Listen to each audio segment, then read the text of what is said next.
Surah ini surah yang diturunkan oleh Allah pada masa periode Nabi Shallallahu Alaihi Wasallam masih berada tinggal di Mekah dan belum berhijrah ke Madinah.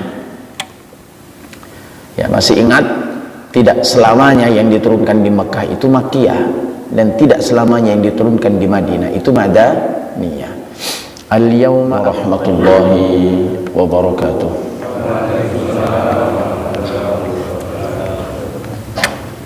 Innal hamdalillah nahmaduhu wa nasta'inuhu wa nastahdihi wa nastaghfiruhu wa natubu ilayhi. Asyhadu an la ilaha illallah wahdahu la syarika lah wa asyhadu anna Muhammadan abduhu wa rasuluhu la nabiyya ba'dah. Allahumma salli wa sallim wa barik ala hadha an-nabiyyil karim Muhammad ibn Abdullah wa ala alihi wa ashabihi wa dhurriyyatihi ajma'in wattabi'in wa tabi'it tabi'in lahum bi ihsanin ila yaumiddin wa ba'du. Fa ya ayyuhal muttaqun usikum wa iyaya nafsi bitaqwallah wa ta'atihi la'allakum turhamun la'allakum tuflihun. Wa qala ta'ala jalla wa ala fi muhkami tanzilih ya ayyuhalladzina amanu ittaqullaha haqqa tuqatih wa la tamutunna illa wa antum muslimun. Wa qala aidan ya ayyuhalladzina amanu ittaqullaha wa qulu qawlan sadida yuslih lakum a'malakum wa yaghfir lakum dhunubakum wa man yuti'illah wa rasulahu faqad faza fawzan 'azima. Wa ba'du. Pertama dan utama, mari kita panjatkan puji dan syukur kita kehadirat Allah Subhanahu wa taala atas segala limpahan karunia dan rahmatnya kepada kita semua, hingga pada kesempatan pagi yang cerah ini kita bersama-sama bisa hadir dalam rangka mentadabburi, menta'amuli, mengkaji, memahami firman-firman Allah Subhanahu wa ta'ala. Mudah-mudahan Allah senantiasa memudahkan segala usaha kita serta menanamkan keimanan, keyakinan yang sesungguhnya terhadap Al-Quran. Lalu Allah memudahkan langkah kita untuk bisa mengamalkannya dalam kehidupan kita sehari-hari. Salawat beriring salam semoga tercurahkan selalu kepada junjungan kita Nabi Muhammad sallallahu alaihi wasallam, kepada seluruh para sahabat, para pengikut-pengikut beliau ila yaumil qiyamah. Ma'asyiral muslimin wal muslimat, jamaah salat subuh yang berbahagia. Insyaallah pada kesempatan pagi hari ini kita akan melanjutkan kajian kita yang pada beberapa pekan yang lalu kita sudah menyelesaikan surah At-Takwir. Oleh sebab itu kita akan memasuki surat yang baru, yaitu surat Abasa. Namun sebelumnya seperti biasa, yang megang Al-Quran silahkan dibuka, yang sudah hafal silahkan diikuti. Kita akan membaca surah Abasa terlebih dahulu. A'udzu billahi minasy syaithanir rajim. Bismillahirrahmanirrahim. Abasa wa tawalla an ja'ahul a'ma wa ma yudrika la'allahu yazzakka aw yadhakkaru fatanfa'ahu adh-dhikra amma من استغنى فأنت له تصدى وما عليك ألا يزكى وأما من جاءك يسعى وهو يخشى فأنت عنه تلهى كلا إنها تذكرة فمن شاء ذكره في صحف مكرمة مرفوعة مطهرة بأيدي سفرة كرام بررة قتل الإنسان ما أكفره من أي شيء خلقه من نطفة خلقه فقدره ثم السبيل يسره ثم أماته فأقبره ثم إذا شاء أنشره كلا لما يقض ما أمره فلينظر الإنسان إلى طعامه أنا صببنا الماء صبا ثم شققنا الأرض شقا فأنبتنا فيها حبا وعنبا وقضبا وزيتونا ونخلا وحدائق غلبا وفاكهة وأبا متاعا لكم ولأنعامكم فإذا جاءت الصاخة يوم يفر المرء من أخيه وأمه وأبيه وصاحبته وبنيه لكل امرئ منهم يومئذ شأن يغنيه وجوه يومئذ مسفرة ضاحكة مستبشرة ووجوه يومئذ عليها غبرة ترهقها قترة أولئك هم الكفرة الفجرة صدق الله العظيم. Ma'asyiral muslimin wal muslimat rahimani wa rahimakumullah. Pada kesempatan yang berbahagia ini kita akan mencoba menelusuri, memahami, mengkaji surah Abasa. Namun sebelum kita memasuki ayat per ayat dari surat tersebut, mari sejenak kita melihat dan memahami tentang seputar surah Abasa itu. Surah Abasa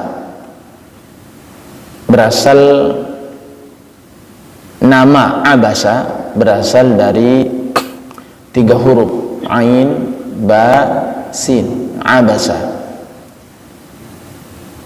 Di dalam bahasa Arab, Abasa secara kebahasaan itu bisa diartikan bermuka masam, abasa, dan ini fi'il madhi, fi'il madhi, masa lampau, yang lampau, abasa, dan ini menunjukkan orang yang ketiga. Abasa ini adalah surah yang ke-80 dari surah-surah Al-Quran yang diturunkan oleh Allah Subhanahu wa ta'ala, dan ini masuk dalam surah pada juz yang ke-30 sebagaimana yang sedang kita pelajari.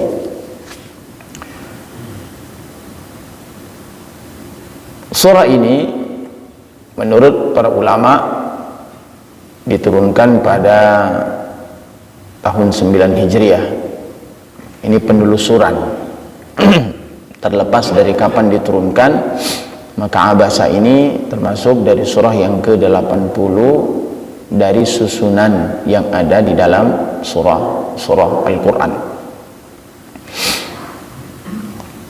Berbicara tentang nama, sesungguhnya Abasa ini bukan nama mandiri dalam Al-Quran.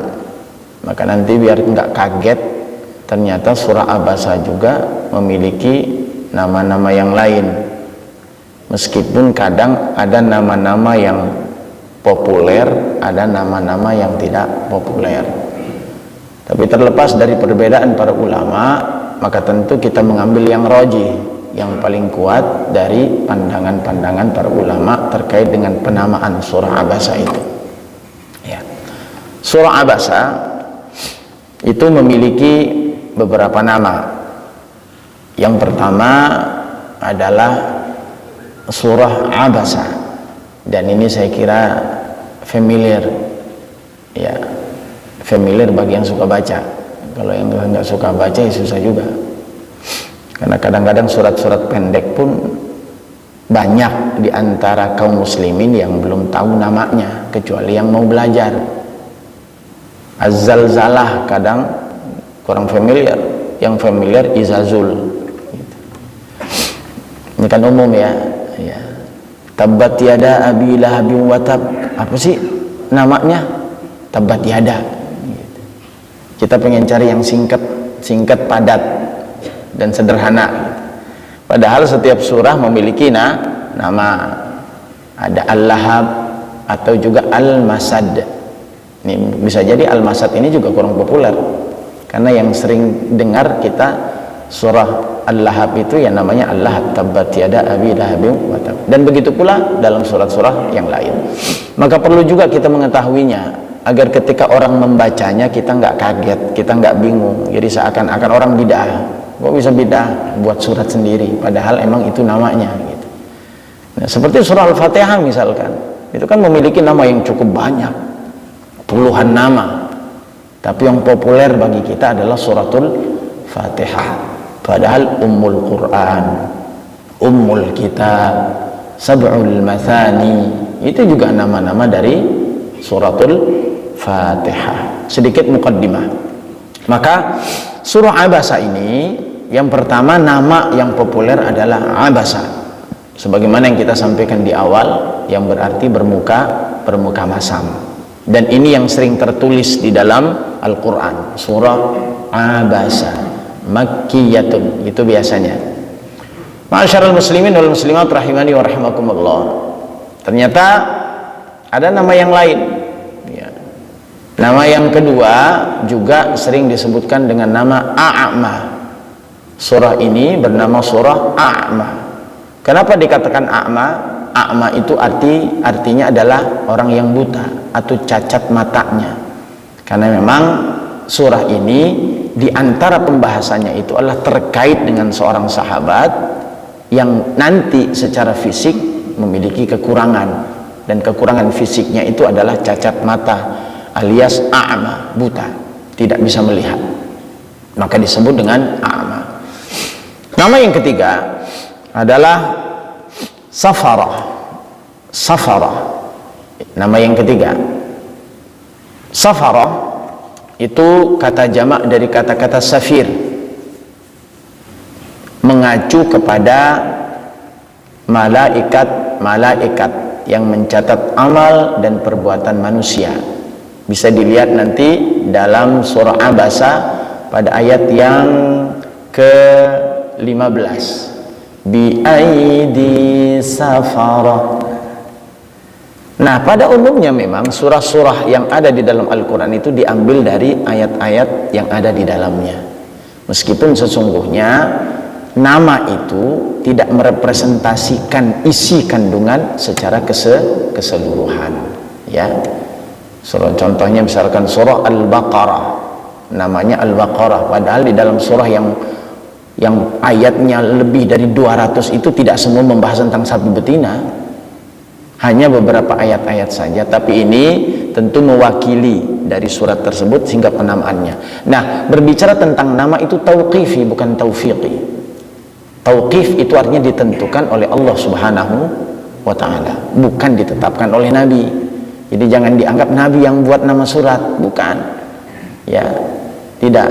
Jadi yang menetapkan nama itu adalah Allah Subhanahu wa ta'ala. Maka disebut dengan tauqifi, bukan taufiqi.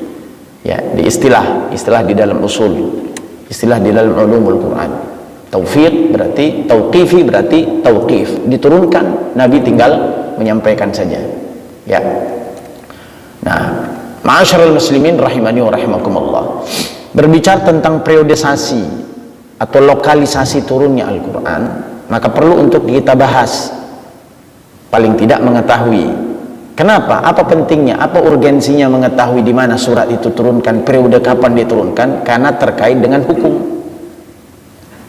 Kalau kita tidak mengetahui surat ini diturunkan di Mekah atau pada masa periode Makkiyah atau pada masa periode Madaniyah, maka kita tidak akan tahu mana prioritas hukum yang akan berlaku.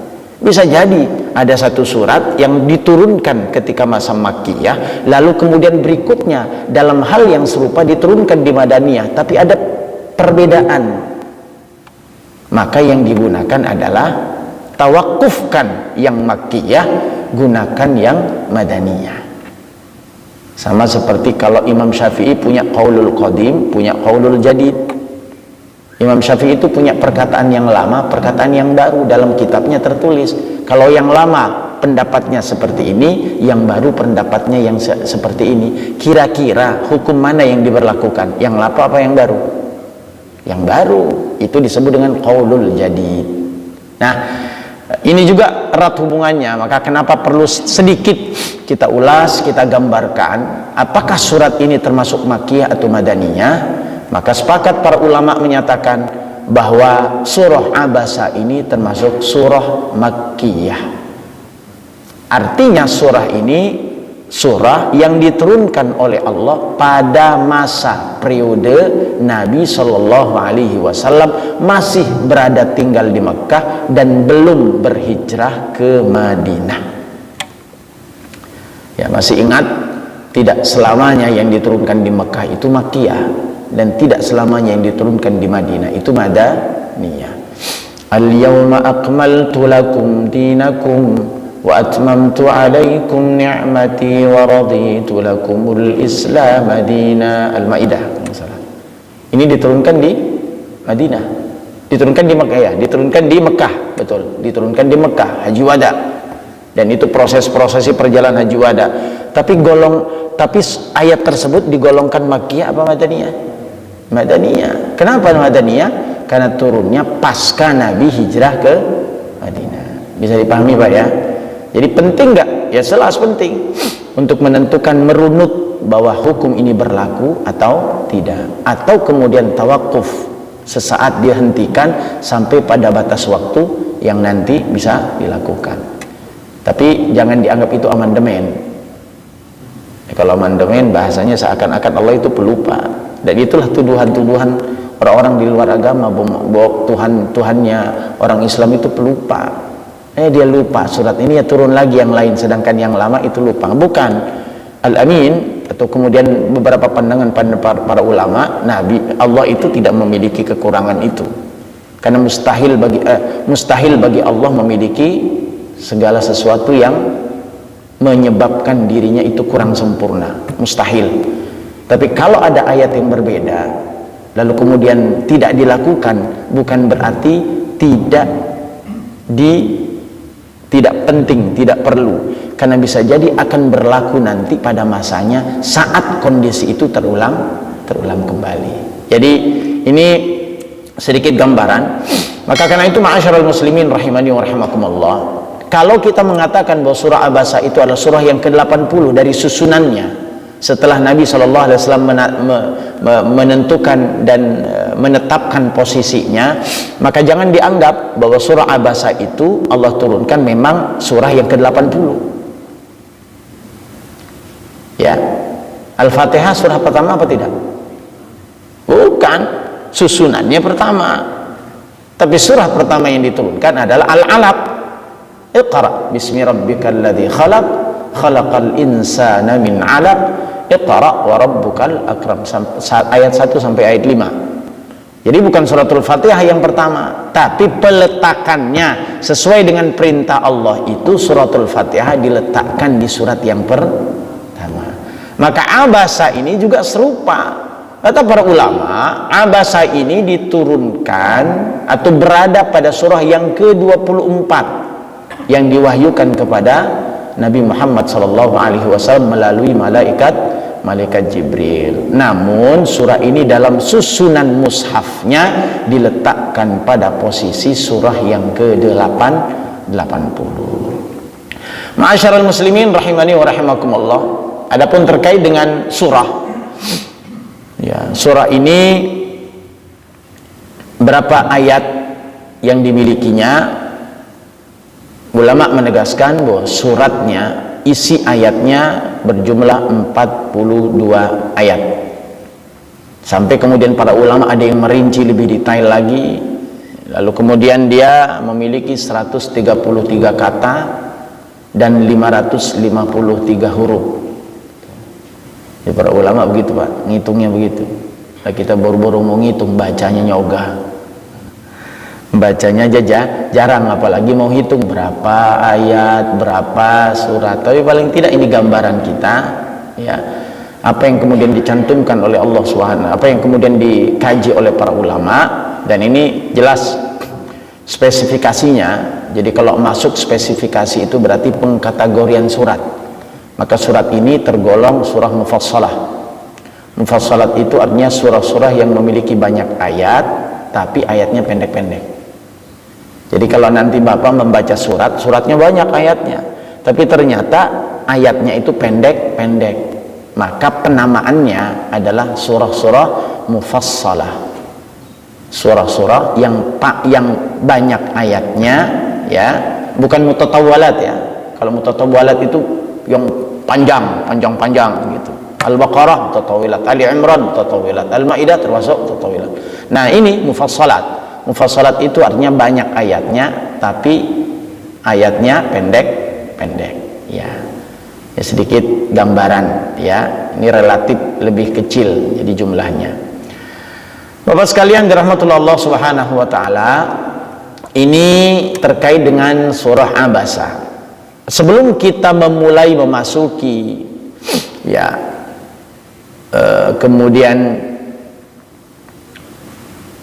memahami secara mendetail isi kandungan surah Abasa, setidaknya kita mengetahui kandungan secara umum. Sebenarnya surat ini apa sih yang dibahas? Di dalam beberapa referensi, paling tidak, ya, ada 5 hal. Meskipun para ulama tentu berbeda-beda sudut pandangnya, tergantung sejauh mana galian-galian mereka. Karena memang istimewa Al-Quran itu, Masya Allah. Satu ayat itu bisa melahirkan banyak sudut, banyak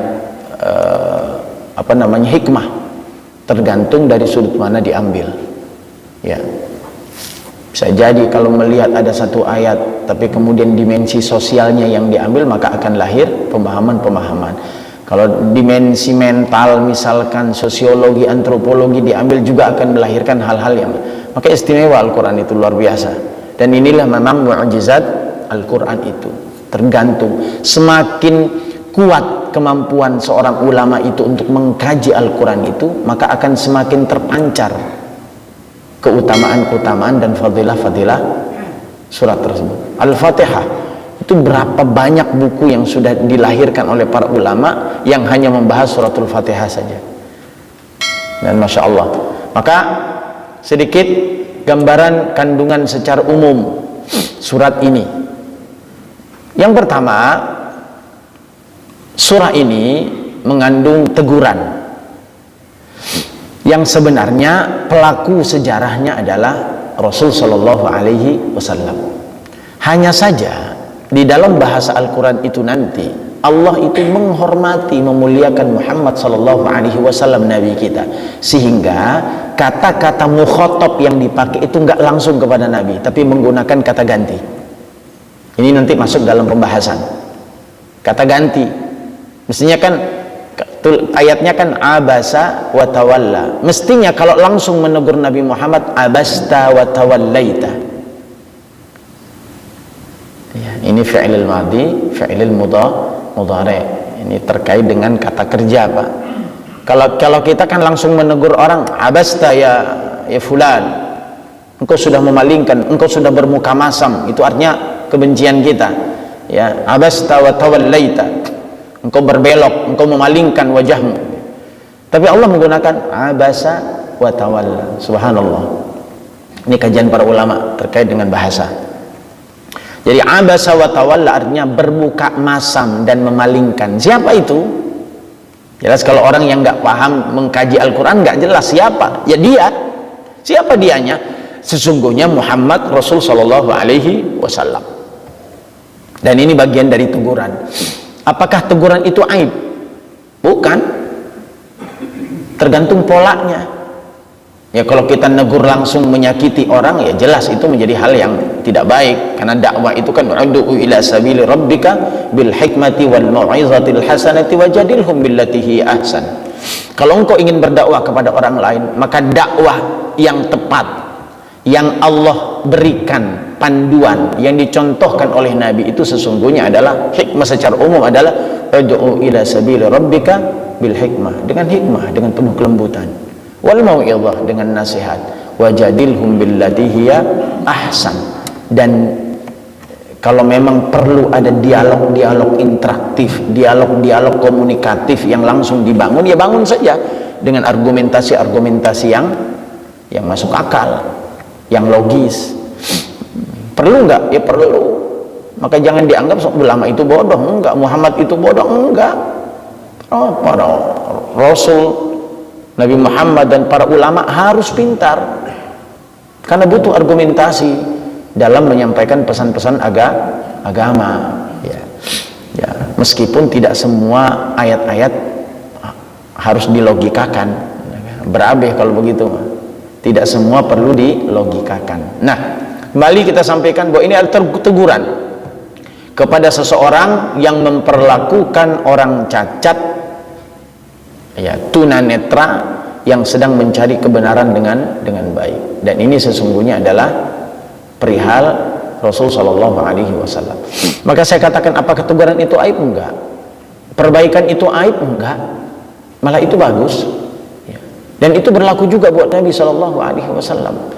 Jangan dianggap Nabi itu tidak pernah salah, Nabi itu tidak pernah berbuat kekeliruan. Enggak. Ya kalau Nabi tidak pernah berbuat kekeliruan, lalu mana yang menjadi panutan kita kalau kita salah, kalau kita keliru? Hatta di dalam hadis Nabi juga pernah kurang kan sholatnya. Mungkin pernah melihat sholat asar, menurut para ulama Nabi sholat 2 rakaat, lalu beliau selesai dengan tenang, beliau selesai seakan-akan tidak ada masalah. Maka ada sahabat Dzul Yadain namanya, mendampingi Nabi SAW, mendatangi Nabi, lalu tanya tentang apakah engkau mengqashar sholat ya Rasulullah. Ada agak isin-isin sahabat, takutnya dia yang salah bukan Nabi. Loh, Nabi kok. Ya kan, kalau kelas sahabat dengan Nabi kan beda. Tapi dia beranikan bertanya. Ternyata konklusinya, intisarinya, bahwa Nabi saat itu lupa. Sehingga rakaat ketiga beliau lanjutkan, tidak mengulang dari rakaat pertama. Rakaat keempat beliau lanjutkan, hingga kemudian beliau salam. Setelah salam beliau sujud sahwi, dan setelah sujud sahwi beliau salam lagi. Berarti ini panduan kan, Pak? Mungkin nggak kita melakukan kekeliruan? Ya iyalah, Rasul aja keliru, lah pergi kita. Sangat potensial kita untuk keliru melakukan amalan. Nah, kalau tidak ada panduan kita, lalu kemana kita akan menjadikan siapa kiblat kita? Maka nanti kalau ada kekeliruan 4 rakaat ternyata salam, ternyata masih tersisa 2 rakaat, selama tidak berkepanjangan waktunya, tidak ngobrol lama, maka lanjutkan langsung ke tempat. Nabi masih berada di masjid, langsung beliau berdiri menjadi imam, langsung naik dan jamaah kemudian mengikutinya sampai pada akhir beliau assalamualaikum, assalamualaikum, normal sholatnya, lalu kemudian beliau sujud sahwi, lalu assalamualaikum, assalamualaikum. Sehingga sujud sahwi itu bisa dilakukan dengan 2 pola, tergantung kesalahannya. Kalau di dalam sholat kita berpikir ini 2 atau 3 atau 4, maka sujud sahwinya sebelum salam. Tapi kalau kita melakukan kekeliruan seperti yang disampaikan, bahwa ternyata belum selesai kita sudah salam, maka lanjutkan kekurangannya, dan salam itu dilakukan di luar salam pertama dan diakhiri dengan salam yang kedua. Ya, kalau kita nggak punya panutan begitu, kita bingung, Pak. Karena ada kasus, ya ada kasus, imamnya lupa, assalamualaikum, buyar tuh jamaah. Wah, ada yang nggak mau ikut imam, sholat sendiri. Ada yang mengklaim, mengecam imam. Imam juga nggak mau kalah, akhirnya ngulang dari pertama. Ya kan butuh ilmu, Pak. Kalau kita nggak punya ilmu, segala sesuatu itu akan mudah kita lakukan jika kita punya ilmu. Maka semakin berilmu seseorang, insya Allah akan semakin terasa mudah perjalanan hidupnya. Jadi kandungan secara umum pertama adalah teguran tegas Allah Subhanahu wa Ta'ala kepada seseorang yang tidak memperlakukan orang cacat atau netra yang sedang mencari kebenaran dengan baik, karena sesungguhnya mereka itu sama dengan yang lain, karena tidak ada perbedaan antara satu dengan yang lain kecuali ketakwaan. Inna khalaqnakum min dzakarin wa untha wa ja'alnakum syu'uban wa qabaila lita'arafu inna akramakum indallahi atqakum. Al-Hujurat ayat 14, di mana Allah Subhanahu wa Ta'ala menyatakan sesungguhnya kami ciptakan kalian min dzakarin wa untha, dari laki-laki dan perempuan, wa ja'alnakum syu'uban wa qabaila, kami jadikan kamu berkelompok-kelompok, ya, etnis berbeda-beda. Itu kekayaan. Li ta'arafu, untuk saling mengenal, bukan untuk saling memusuhi. Inna akramakum indallahi atqakum, sesungguhnya yang paling mulia di antara kalian adalah yang paling bertakwa di antara kalian. Berarti barometer kemuliaan seseorang di sisi Allah itu bukan etnis, bukan tribe, tapi kemuliaan melalui ketakwaan kepada Allah Subhanahu wa Ta'ala. Maka ini menjadi peringatan bahwa ayat ini bukan hanya berlaku bagi sosok seseorang saja, tapi juga berlaku bagi kita. Di dalam ilmu Al-Quran ada konsep sesuatu itu terjadi kepada sosok seseorang, tapi berlaku hukumnya bagi semua orang. Ya, ini terjadi kepada Nabi Muhammad, tapi hukumnya berlaku bagi semua kaum muslimin, tidak terkecuali. Apakah ini khusus berlaku buat Nabi Muhammad? Ya tidak. Kalau dalam kondisi yang serupa, ini juga berlaku buat kita. Teguran juga buat kita. Ketika kita membedakan status sosial seseorang, sehingga kita menghormati yang lebih kaya dibandingkan yang miskin, kita menghormati orang yang lebih terhormat dibandingkan orang yang tidak terhormat. Enggak. Islam itu memadukan, menyelaraskan, dan Islam itu rahmatan lil alamin, menyamakan seluruhnya. Maka absus salam, kata Nabi, ala man arafta wa man lam ta'rif. Di antara dasarnya, sebarkanlah salam kepada yang kau kenal dan yang tidak kau kenal. Ini kan berarti kan luar biasa, Islam itu merangkul semuanya. Jadi ketika engkau mengucapkan salam, ya jangan hanya kepada yang kau kenal. Selama dia adalah seorang muslim, maka ucapkan salam itu. Ya, karena mengucapkan salam kepada siapapun, absus salam, menebarkan salam, menyampaikan salam kepada seorang muslim adalah akan melahirkan keselamatan seseorang untuk masuk ke dalam surganya Allah. Yang kedua, terkait dengan nilai dan pentingnya Al-Quran. Nah, ini juga jelas.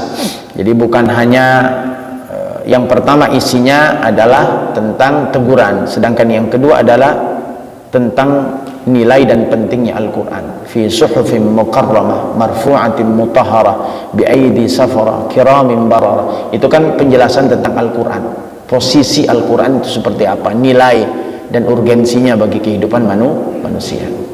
Yang ketiga, ma'asyiral muslimin wal muslimat rahimani wa rahimakumullah, sedikit penjelasan dari kenikmatan-kenikmatan yang diberikan oleh Allah untuk menstimulus rasa terima kasih manusia. Kutilal insanu ma akfarah min ayyi syai'in khalaqah. Allah menegur kita, Allah memberikan stimulus kita agar kadang-kadang manusia kan lupa terhadap nikmat itu. Kadang manusia lupa, dan kata para ulama, manusia itu sering melupakan nikmat yang selalu dipakai. Yang dianggap nikmat itu adalah sesuatu yang baru dalam hidupnya. Ada duit proyek, ada rizki, nikmat. Tapi udara yang kita hirup, ya, penciptaan kita di dunia ini, kita dilahirkan dalam keadaan muslim, itu sering diabaikan keberadaannya karena sering terlupakan. Itu kan penyakit manusia, ya. Jadi melupakan sejarah hidupnya. Padahal kalau kita tidak diciptakan oleh Allah, kita nggak akan pernah berada sampai saat ini seperti ini. Maka Allah korek awali stimulus itu dari awal penciptaan manusia. Maka ketika Allah menggunakan bahasa dalam surah Abasa ayat 18, Allah mengatakan apa? Min ayyi syai'in khalaqa. Dari apa mereka diciptakan? Min nutfatin khalaqahu faqaddara. Dari saripati mani mereka diciptakan, lalu Allah kemudian bentuk kehidupan mereka. Jadi sebelum kita seperti ini, mesti kita mengenal dulu kehidupan kita. Mulai dari zigot, embrio yang kemudian lahir. Kita itu orang-orang yang dimuliakan oleh Allah, karena kita bagian dari pilihan Allah. Dari miliaran-miliaran yang ada, maka satu yang sukses, ya kan? Prosesnya semua berlomba-lomba, akhirnya ekornya putus, mati, mundur satu. Akhirnya yang masuk ke rahim itu yang bertahan. Dan pertahanan itu tidak serta-merta karena kekuatan kita, bukan. Itu adalah qaddarullah, takdirnya Allah terhadap kehidupan kita. Tsumma sabila yassara. Lalu kemudian aku mudahkan jalan hidup baginya. Tsumma amatahu fa akbar. Lalu aku wafatkan, ya. Tsumma idza syaa ansyara. Dan begitu pula terus perjalanan hidup manusia. Maka kalau kita ingin bersyukur kepada Allah, maka kenali diri kita, dari mana kita berasal. Lalu kenali nikmat-nikmat yang Allah sudah berikan kepada kita dari sekecil mungkin, sejak awal mulai penciptaan kita. Maka insya Allah akan lahir rasa syukur yang tak terhingga. Maka pantas kata para ulama, ayat-ayat tersebut, ayat 18 dan selanjutnya, itu menjadi stimulus bagi kita agar tumbuh rasa terima kasih kita kepada Allah Subhanahu wa ta'ala. Sering mengenal, sering menghitung nikmat Allah, insya Allah akan syukur kita, Pak. Kalau sudah rasa syukur itu tumbuh, maka insya Allah pengabdian kita juga akan tulus, akan bertambah, terus bertambah. Sering saya katakan kepada jamaah bahwa kita bersyukur kepada Allah karena diciptakan oleh Allah, lahir dalam keadaan menjadi seorang muslim, tanpa mesti harus kita awali dengan syahadat. Ini anugerah nggak, Pak? Halo? Anugerah. Kita diciptakan, dilahirkan dalam keadaan menjadi seorang muslim, itu anugerah apa tidak? Anugerah. Tanpa kita awali dengan syahadat. Orang-orang mu'allaf itu syahadat dulu, baru kembali kepada fitrahnya.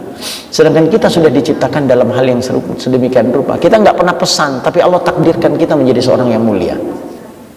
Lihat. Dan kalau sudah menjadi seorang muslim, lalu kemudian kita tingkatkan diri kita menjadi seorang mukmin, maka sungguh kita sudah memegang setengah dari kunci surga itu. Wa basyiril ladzina amanu wa 'amilus shalihati anna lahum jannatin tajri min tahtiha al-anhar. Berikan kabar gembira wahai Muhammad kepada umatku, kepada hamba-Ku. Siapa itu? Yang beriman dan beramal soleh, bahwa sesungguhnya mereka itu akan mendapatkan surga. Berarti kunci surga ya dua, iman dan amal soleh.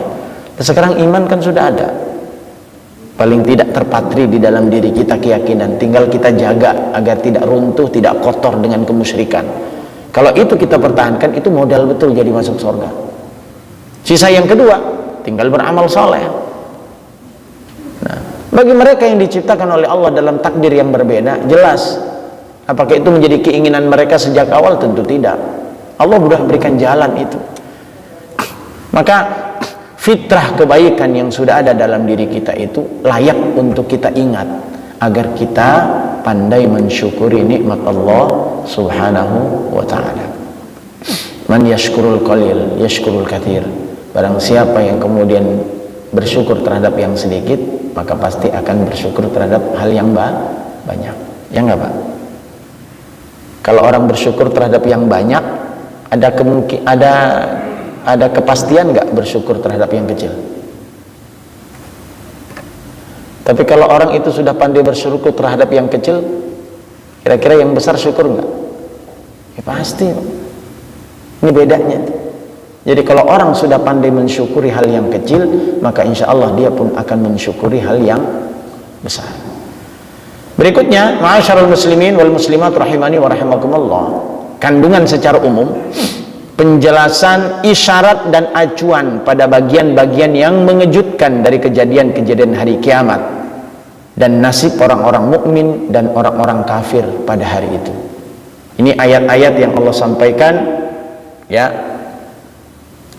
pada ayat-ayat terakhir ya.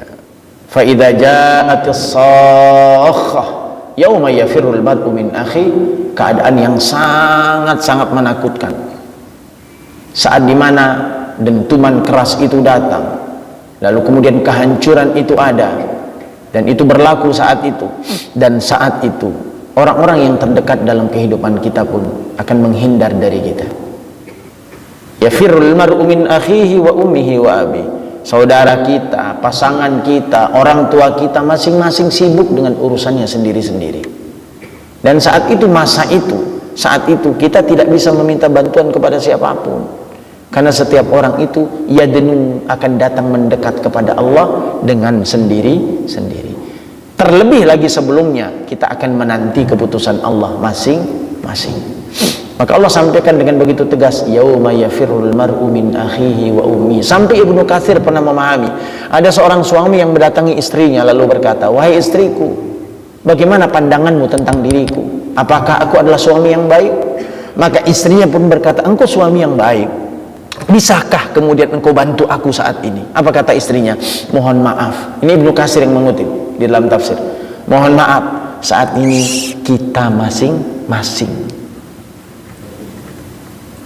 ada masanya nanti syafaat itu berlaku. Tapi saat itu masih. Karena itu butuh saling menasihati di dalam rumah tangga itu, karena memang kehidupan kita masing-masing. Ketika menghadap kepada Allah juga sendiri-sendiri, nggak akan bersama siapapun. Pejabat nggak akan mungkin dengan pegawai-pegawainya, panglima-panglima itu nggak akan mungkin dengan prajuritnya, seorang direktur nggak akan mungkin dengan pekerjanya, pegawainya, seorang guru juga nggak mungkin datang dengan murid-muridnya, karena setiap orang akan datang kepada Allah masing-masing. Dan inilah gambaran likulli imri'in minhum yawma idzin sya'nun yughni, karena saking dahsyatnya hari itu sehingga setiap orang itu tidak sempat untuk melihat orang lain. Pernah ditanya tentang hal ini oleh Aisyah kepada Nabi SAW, ya Rasulullah, saat kemudian dibangkitkan setiap orang itu kan setiap orang tidak menggunakan pakaian, uryan, urat, ya, khuffat. Jadi orang nggak pakai alas kaki, orang juga tidak menggunakan pakaian saat dibangkitkan di awal nanti. Sampai Aisyah sempat bertanya, pola pikirnya pikir dunia, apakah masing-masing tidak melihat aurat yang lain ya Rasulullah? Ya kan pola berpikir duniawi kan. Kira-kira kalau di dunia begitu pemandangannya, kira-kira kondisinya bagaimana itu? Kacau, Pak. Orang akan memperhatikan orang lain itu. Tapi ternyata ini gambaran, sebenarnya bukan fokus pada melihat orang lain atau tidak, tapi ternyata fokus pada kedahsyatan hari itu. Sampai kata Nabi SAW, bagaimana mungkin seseorang melihat aib orang lain, melihat aurat orang lain, sedangkan saat itu setiap orang itu sibuk dengan urusannya masing-masing, menanti keputusan Allah. Likulli imri'in minhum yawma idzin sya'nun yughni. Ma'asyiral muslimin rahimani wa rahimakumullah. Sedikit kemudian terakhir, sebab turunnya surat. Nah, kalau kita ingin lihat sebab turunnya surat, perlu apa tidak? Perlu untuk melihat apa landasan sejarah yang melatar belakangi turunnya ayat tersebut. Meskipun tidak semua surat punya asbab nuzul, ya jangan dicari ini asbab nuzulnya ada enggak semua, Pak. Tidak semua surat punya asbab nuzul, tidak semua ayat punya asbab nuzul. Asbab artinya sebab, nuzul artinya turun. Sama dengan hadis. Hadis itu ada disebut dengan asbabul wurud. Sebab wurud itu keluarnya hadis. Ada enggak sejarah atau hal yang melatar belakangi lahirnya hadis itu? Tapi tidak semua hadis yang disampaikan oleh Nabi itu punya latar belakang. Nah, begitu juga dengan ayat ini. Maka mufassir kemudian memaparkan sedikit gambarannya. Kita akan sempurnakan nanti pada waktunya. Ya. Jam berapa, Pak? Masih 5 ya. Dan kita sambung sedikit bahwa para mufassir kemudian menyebutkan mengenai sebab-sebab turunnya surah ini ada dua pandangan yang berbeda sebenarnya. Ada pandangan yang pertama Ahlus Sunnah dan yang kedua Syiah. Tapi kita tidak mengambil pandangan Syiah, tapi paling tidak pengetahuan saja. Jadi Ahlus Sunnah kemudian memaparkan bahwa sebagian dari pembesar-pembesar Quraisy gambarannya pada saat itu berada di sisi Nabi SAW. Mereka punya keinginan untuk memeluk agama Islam, berdialog dengan Nabi biasa gitu ya. Lalu kemudian beliau tengah sibuk menyampaikan dakwahnya kepada mereka. Ijtihad Nabi ada harapan bahwa jika para pemuka-pemuka ini memeluk agama Islam, maka dia berharap bahwa orang-orang yang berada di belakang para pemuka-pemuka ini pun akan mudah untuk didakwahi. Itu kan dakwah, dan itu kan fitrah, Pak ya. Wah, ini kita kan efektif, Pak, dakwahnya efektif. Kalau orang kita dakwahin, mohon maaf, kita dakwahin satu miskin, meskipun itu sudut pandang manusiawi. Kalau kita dakwahin satu miskin, rakyat, ya cuman rakyat buat dia doang. Tapi kalau kita dakwahi pemimpin, maka besar harapannya pemimpin itu akan mampu menjadi penggerak, sehingga banyak orang yang akan mengikuti dakwah itu. Nah, ini yang terjadi pada diri Nabi. Beliau berharap dapat memberikan pengaruh dalam hati mereka. Pada saat yang sama tampak seorang buta yang bernama Abdullah bin Ummi Maktum yang terlihat fakir memasuki majelis dan meminta kepada Rasulullah SAW untuk membacakan beberapa ayat Al-Quran untuknya, karena dia ingin cari kebenaran ya, dan mengajarkan kepadanya. Lalu apa yang terjadi? Dan ucapannya senantiasa isi ulang-ulang sehingga berkali-kali menyelang percakapan Rasul. Rasul lagi ngomong disela lagi. Ya Rasul, punya gambaran apa kira-kira ya dia? Ini Ahlus Sunnah. Ya Rasul, aku pengen nasihat ya Rasul. Iya, entar. Saya lagi dakwah. Ya Rasul gitu. Ya kalau manusia menjangkelin juga kalau gitu kan. Kita lagi serius-seriusnya dia datang gitu. Tapi ini begitulah gambarannya. Sehingga berkali-kali menyelang apa yang disampaikan oleh Rasul saat beliau berdakwah. Hal ini membuat beliau kemudian sedikit geram, mohon maaf tanda kutip, tampak terlihat dari raut wajah beliau. Dan beliau berkata dalam hati, mungkin para pembesar Arab ini berkata dalam hal hati mereka bahwa pengikut Muhammad adalah orang-orang yang buta dan para budak ya. Kemudian beliau berpaling dari Abdullah dan meneruskan percakapannya dengan kelompok para pembesar-pembesar Quraisy saat itu. Kemudian ayat ini akhirnya turun menegur sikap Nabi Muhammad SAW agar Nabi Muhammad senantiasa proporsional. Apa yang kau harapkan belum tentu juga sesuai dengan yang diinginkan oleh Allah Subhanahu wa Ta'ala. Kadang kan kita sesuai dengan apa yang kita inginkan, padahal apa yang kita inginkan belum tentu sama dengan apa yang diinginkan oleh Allah. Asa an tuhibbu syai'an wa huwa syarrul lakum wa sa'an takrahu syai'an wa huwa khairul lakum. Bisa jadi apa yang kau sukai itu Allah enggak suka, Tapi apa yang kau engkau sukai, Allah itu suka. Maka konsekuensi dari iman itu al-muwalatu fillah, ada loyalitas terhadap Allah. Maka kata hadis Nabi SAW, Imam At-Tabrani mengatakan al-hubbu fillah wal bughdu fillah. Apa yang dicintai oleh Allah cintai, apa yang disukai oleh Allah sukai, apa yang tidak disukai oleh Allah jangan kau sukai. Itu aja gambaran pentingnya. Maka tapi untuk memahami apa yang disukai dan dicintai oleh Allah, apa yang dibenci oleh Allah dan tidak disukai oleh Allah, butuh ilmu. Maka ini yang disampaikan oleh Nabi Shallallahu Alaihi Wasallam. Baik, adapun yang lain, ada gambaran lain. Ini sekedar sebagai wawasan saja. Pandangan orang Syiah itu tidak menolak hadis ini, menolak keterangan ini, bahwa ini tidak berlaku bagi Nabi Muhammad, karena menurut mereka Nabi Muhammad mulia dan tidak mungkin melakukan kesalahan dalam pandangan mereka, karena menjaga keifahan Nabi Shallallahu Alaihi Wasallam. Tapi ternyata tidak selamanya, karena di dalam kasus-kasus yang lain Nabi Muhammad juga pernah keliru. Salah satu di antara kekeliruan Nabi adalah Usara Badrin, terkait dengan tawaran perang Badar. Pernah dengar kisahnya? Kalau Nabi SAW berharap orang-orang yang ditawan pada perang Badar itu ada dua sudut pandang, ada pandangan Umar bin Khattab, ada pandangan Abu Bakar. Kalau pandangan Abu Bakar, bayar upeti saja ya Rasulullah, suruh mereka bayar upeti, karena Abbas di situ ada, paman engkau ada, saudara-saudara juga ada, orang-orang Mekah, bayar upeti saja, habis itu merdekakan mereka. Ya, lumayan kan buat modal. Tapi menurut Umar bin Khattab, bunuh saja ya Rasulullah. Ketika mereka tidak mengikutimu dan tidak taat kepadamu, maka mereka musuhmu meskipun dia adalah keluargamu. Keras Umar bin Khattab. Tapi Nabi ternyata memilih pilihan usulan Abu Bakar, padahal Allah menetapkan yang benar itu adalah usulannya Umar. Ini satu kekeliruan yang terjadi. Maka apa yang terjadi, yang diprediksikan oleh Umar terjadi tahun depan, ternyata mereka membalas dendam akibat kekalahan perang Badar, yaitu perang Uhud. Wallahu a'lam. Ini saja yang perlu kita sampaikan terlebih dahulu.